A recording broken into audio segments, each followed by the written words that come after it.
Hey everybody, Troy Anderson here. Wanted to talk about a topic that affects a lot of people a lot more than you might think, and that is shin splints.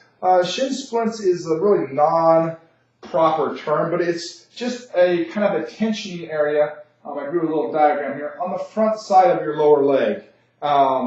It's because that muscle typically, there's numerous different reasons, and shin splints could be a lot of different things. But typically there's tension, and it's because there's some muscle there that's doing work that it shouldn't be and causing you pain or tension. Who I've noticed this the most happen to is in women.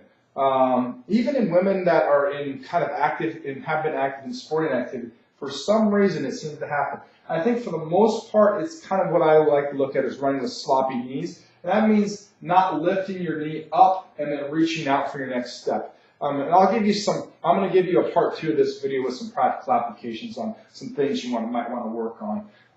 And most people that you see, if you see recreational, take a look at recreational joggers, they kind of just shuffle their feet along as such, as opposed to working and lifting out. And part of that reason is because they're training at distances that they might not be capable of carrying themselves, and it takes more work on the muscular system. Although that shuffling and pounding is making muscles A that don't work, and B probably pounding on the joints that they shouldn't be taking. So that's kind of the general overview of it and kind of the areas that it affects. There's 2 things that, and I'm going to give you a really applicable tip at the end of this that you can use to cover both these areas, is the technique. So we talked about technique here. You really want to drive the knee up, reach out, and then press back down on the ground. A very kind of fluid, cyclic, circular type movement. You're up, out, down, and then again repeat. So that's technique, as opposed to this shuffle thing where you just kind of, if you look around when you're driving in the morning time or even in the evening, you'll see that kind of thing.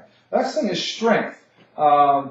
Most people, especially when they're starting out, and that's typically who you notice shin splints in unless it's an overuse injury, is that they lack strength. So you want to improve your strength to be able to carry your body. Well, running, jogging, whatever you want to call it, doesn't seem like a very technical or super demanding thing. It's something you've done throughout your life periodically. It does require a lot of strength, and it does require some technique. So you're going to have to spend a little bit of work on mastering both of those. One thing that we really like to do at a lot of my boot camps and things like that, that kind of helps do both things at once, which kind of gives us obviously some time efficiency, is to do hill runs. So hill runs actually force you to do this knee lifting motion, and it also causes us, because of the resistance of the incline of the hill, to get a little bit of leg strength out of it. So we're kind of killing 2 birds with 1 stone. So working both of those.